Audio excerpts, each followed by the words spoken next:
We honestly debated it so many times. Is it really such a smart idea to stay in Lisbon's #1 must-see neighborhood? Wow, it is super busy. It's certainly crowded up here, but the views are definitely worth it. Oh my. Oh my gosh. Oh, that's so delicious. It seems a little early in the day for a tipple, but we've been seeing these little stands selling the local Ginjinha liqueur. We're in Lisbon for a whole month, and we could have stayed literally anywhere in the city. But once we narrowed down our list of Airbnbs and we considered price and amenities and everything else, somehow we ended up here, right in the heart of Alfama. This neighborhood is famous for being the oldest in Lisbon. It's also one of the most charming, and all of that makes it a pretty huge tourist draw. We don't normally make it a point to stay smack in the middle of a tourist attraction, so we're very interested to see how this month is going to play out. Today's actually our very first day in Lisbon. We just arrived last night, so we're gonna take today to get all settled in. That means we're gonna do a little tour of the neighborhood, probably have to get one of those Pastel de natas. We're definitely gonna get settled into our Airbnb. And of course, we're gonna bring you guys along for the whole thing. So the reason this neighborhood is so special is because it was the only neighborhood in Lisbon left intact after the huge earthquake in the 1700s. And apparently it was a working class neighborhood, and you can really see that by the way the neighborhood is constructed. There are a lot of buildings squished in together, a lot of little narrow alleys going through little streets. So easy to get lost. And with these cobblestone streets, it's so easy to trip and fall. We've seen a couple people already taking some little tumbles. I'm already seeing a lot of tourist shops, so it's definitely a place where you expect some hordes of tourists are going to be coming through during the day. But I'm also seeing that there seem to be a lot of locals still living here. It definitely has a very neighborly feel in this area.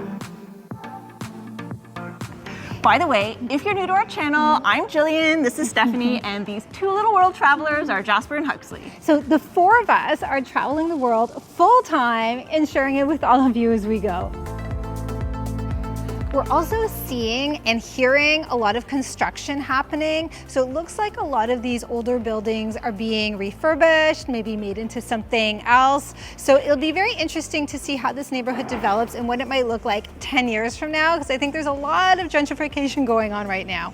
Hopefully with all this construction going on, the neighborhood still manages to keep its local feeling and still be a place where locals can live, because it really is very special here. Like we said, lots of construction. We have a bit of an embarrassing confession. So we knew, of course, that Lisbon is on the water, and we knew where our Airbnb was, obviously, but we hadn't quite pieced together that our Airbnb is in fact steps away from the gorgeous waterfront, and that's where we're heading to right now.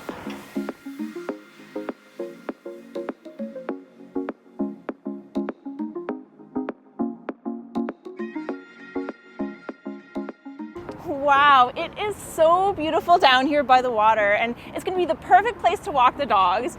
Sometimes in these cobblestone cities, it can be a little hard to find a tree and a nice place to walk, but a waterfront like this is absolutely perfect. We're really going to enjoy it. And I think I see one of the reasons why Lisbon is known to be getting a little over-touristed, and it's this massive cruise ship parked right here. It's practically parked right downtown. I mean, I knew Lisbon is a big stop for cruise ships, but I guess I kind of thought it would be parked a little out of town. Hey guys, what do you think? How do you like our new dog walk spot?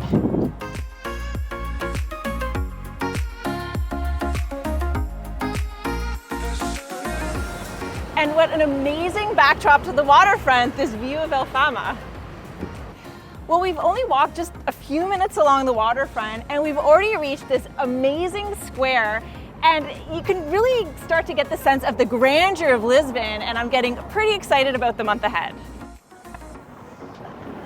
Wow, this square is really grand. I always pictured Lisbon as having lots of these narrow cobblestone streets, but this is massive and really impressive. And I love how they've added in some modern sculptures as well, so it gives it quite an interesting look. And what a grand entrance to the downtown area. So we're not gonna go down there today. We're gonna save that for our next video, but I'm thinking that there is a lot of great architecture and great shopping and great food down that way. technically it is breakfast time, so I think that gives us the perfect excuse to try one of Lisbon's famous pastel de natas. Now, of course, we are from Toronto. There's a very big Portuguese community there, so I have had my fill so far in life of pastel de natas, but I'm very excited to try one right here in Lisbon and see how it is. So this is a cute little cafe that is right below our Airbnb, and it seems to be very typical of the cafes that we've been seeing. So just a very small storefront, a couple tables out in front, goes a little bit further in the back, and hopefully something very yummy for us inside. One meia de latte and 2 pastel de nata. Everything looks really yummy.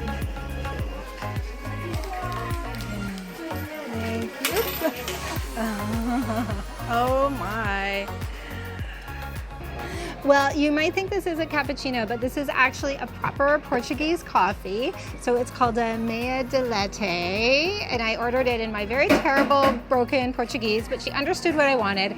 So it's half espresso and half hot milk, and it is, oh yes, 100% delicious. So it's nice, piping hot, delicious coffee. My first one of the day. I really appreciate it. Very similar to a cappuccino, but obviously it doesn't have the foam. And so I guess it's really nothing like it. It's maybe a bit more like a latte. All right, and then part 2 of our breakfast, we have these beautiful pastel de natas. One of them is for me, one of them is for Gillian. I'm not having 2 right now. And this one seems really beautiful. So I can see already it has a lovely, very flaky looking crust. Let's give it a try. Oh my gosh. Oh, that's so delicious. So, like I said, I'm not an expert, but I have had a lot of these over the years. And this one, the custard is so light and so delicious. And then this flaky pastry. This is so decadent and so good. Even though there are bound to be a lot of tourist restaurants in this neighborhood, this is not one of them. This is a very local place. So I think it's a real find to have it directly underneath our Airbnb. And aren't the dogs so well behaved at the table? I would say if they have one real solid skill set, it's sitting quietly under tables in restaurants all around the world. Okay, so Lisbon is known as a city of 7 hills, and since we're all fueled up from that pastel de nata, we figured we'd try and climb way up to the top of our neighborhood to see what kind of views we can get from there. This is super charming. Oh! Neighborhood meetings. Hola. How do you say it? Ginjinha. Ginjinha. Okay. Well, it seems a little early in the day for a tipple, but we've been seeing these little stands selling the local Ginjinha liqueur, so I'm going to give one a try. Un, por favor? Actually, con chocolate. Sí. Sim. Obrigada. Okay. So good. So this is the local cherry liqueur served in a chocolate cup. I'm not sure the locals drink it that way, but it's definitely going to be delicious. Ooh, wow. Okay, well, I'm getting a lot of cherry. It's very sweet. It does remind me just a little of cough syrup, but it's like the best cough syrup you've ever tasted. And the lady has just let me know that this Ginjinha was actually made by her grandmother, so it's a very authentic local liqueur. I think we can see the top. Well, we have almost made it to the top, and we're leaving quiet Alfama, and I see the tourists are really starting to gather at this point. Oh my gosh. Wow, it is super busy. Hey. It was so quiet before. It's like, where did all these people come from?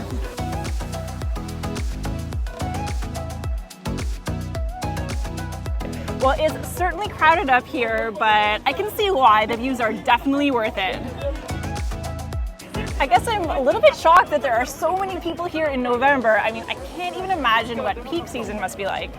Well, here's a hot tip for you guys. If you want a totally quiet, peaceful view of Lisbon, don't come to a Miradouro at 12 p.m. the way we did. Come at 7 a.m. I think you'll have the whole place to yourself.